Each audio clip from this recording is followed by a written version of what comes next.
Saan gusto na nirinig na Marina daw? Liza and Marvin. Inabis ka mo daw. District talaga saan magpiga ka sa. Kung kanina pa nandiyan ko yung words na respect and God. Diba? So, ano na lang yan nag-isip ninyo? Kasi very important din yan sa marriage. Kung kayo daw ni third party sa pag-ibibasang mag-agong, yun dapat daw na third party is yun, sige. Oh, maray. Ha?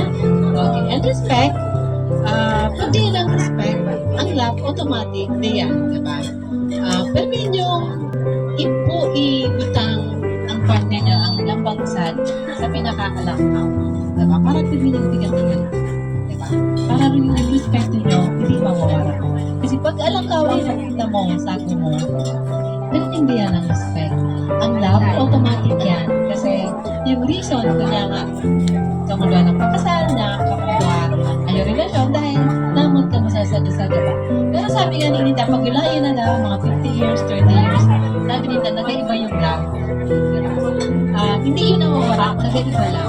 Kumbaga, kasi pag tunay na pagkamot, mas hindi ka mumabot, maski karantaan na kumagaling nyo, kamong gamit. Pa is natural ang pag-away-away. Natural talaga yan, kasi mag-relasyon pa lang, diba? Pero at the end of the day, always choose each other. Yun ang pinaka-importante. Maski na iurakan kang marinsago mo, pero pagkaganti na sa mga tarot ka, choose your husband, choose your wife. Oh? Okay. Sabi ni Depok, may agom na daw, lalo na pag may akas na, ang bagay nagpapaya na, nanulasyon na daw.